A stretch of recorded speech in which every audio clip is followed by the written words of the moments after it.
नमस्कार, रावित भावामध्ये आपल्या सर्वांचं स्वागत आहे। या अपघाताचा व्हिडिओ माझ्याकडे आहे, पण त्या अपघाताचं काही दृश्य आहेत ना, हे मन विचलित होतील। त्याच्यामुळे मी फक्त ते जे काही स्क्रीनशॉट आहेत तेच फक्त मी इथे लावले।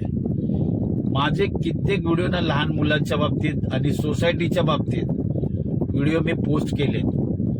कसं असतं की ते बोलतात ना, बैल गेला आणि झोपा केला, तसं होतं।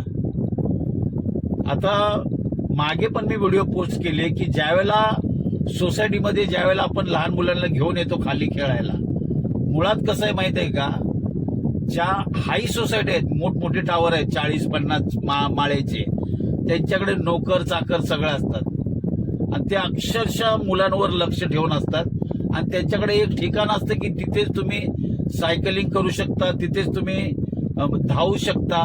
पण साधारण मिडल क्लासच्या सोसायटीमध्ये ह्या काही गोष्टी नसतात आणि असे कित्येक लोक आहेत की त्यांना ना एक आनंद मिळतो की गाडी भरधाव पळवायची। सोसायटीमध्ये पण बघा, काही महाभाग आहेत त्यांच्याकडे टू व्हीलर असेल तर ते एक्सिलेटर जोरात देणार, काही महाभाग आहेत ना तो सोसायटीत गाडी जोरात करणार, घेऊन जाणार। मुळात ज्यावेळेला तुमची गाडी कुठल्याही प्रेमिसेस मध्ये आली, म्हणजे सोसायटीमध्ये जे राहण्याची सोसायटी आहे रेसिडेन्शियल, म्हणजे विचार करा गाडी किती तुमची हळूवार चालली पाहिजे।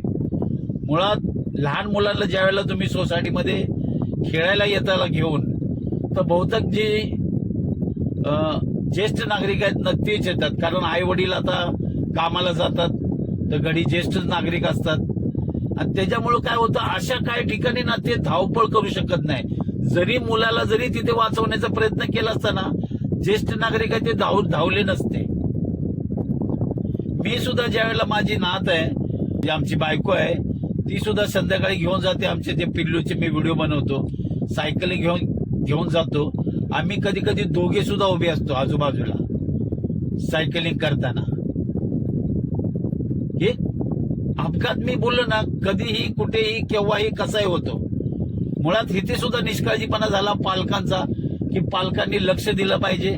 कधी कधी पालक एका ठिकाणी बसतात आणि मुलगा तो सायकलिंग करत असतो आणि मग हे असे मंदबुद्धीचे काही लोक आहेत ना, ते भरधाव गाडी काढतात।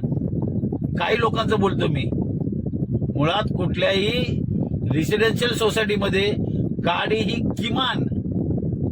किमान वेग असायला हवा तुमचा। आणि त्या मुलाचा मृत्यू झाला, आता याला जबाबदारी कोण घेणार मला सांगा। सडनली तो मुलगा अडवाला, गाडी वेगात होती आणि त्याचा दुर्दैवी करून अंत झाला त्या मुलाचा। एक छोटासा निष्काळजीपणा।